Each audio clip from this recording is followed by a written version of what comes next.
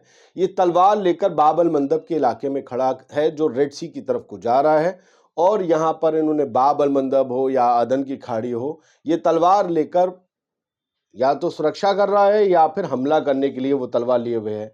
3 जहाज दिख रहे हैं, एक पर बरतानिया का झंडा है, दूसरे पर अमेरिका का झंडा है और बीच में कंटेनर है इजराइल का। तो इन तीनों के लिए दीवार बनकर ये योद्धा, ये वॉरियर खड़ा है, और ये हैं यमन के हूती। इन तस्वीरों के जरिए, एआई जनरेटेड तस्वीरों के जरिए बताया जा रहा है हौसले क्या है। अच्छा, एक मिलिट्री मार्च भी यमन के हौथीस निकाल रहे हैं। ये 120 किलोमीटर का है, ये सना से मारिब तक जा रहा है। इसके बारे में हमने पहले आपको कुछ बताया था, तस्वीरें दिखाई थी। ये नई तस्वीरें हैं, ये शहर शहर से गुजर रहे हैं। ऐसा लग रहा है हूती जोड़ो यात्रा निकाल रहे हैं। हूती भाई भाई ये लोग मिलकर जो है लगाएंगे किसी की ऐसी तैसी जो भी। और फिलहाल ये लोग यमन के और फ़लस्तीन के झंडे हाथ में लिए हुए हैं। यमन के लोग हैं, फ़लस्तीनी झंडे हाथ में ज़्यादा हैं, और इनके पैरों के तले अमेरिका, इजराइल और बरतानिया के झंडे हैं। इन सब के हौसले ये कहते हैं कि हम फ़लस्तीन के हक में खड़े थे, खड़े रहेंगे।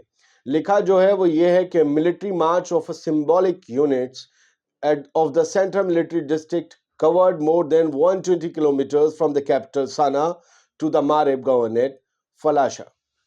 तो वही जो हमने आपको उर्दू में बताया था, हिंदी में बताया था, 120 किलोमीटर का मार्च सना से मारिब तक का है। मारिब मलाशा गवर्नरेट में आता है। 4 मार्च का एक बयान था सेंटकॉम का, और फिर 5 मार्च का भी आया। और देखिए वो हमसे जो है थोड़ा सा पीछे चलते हैं।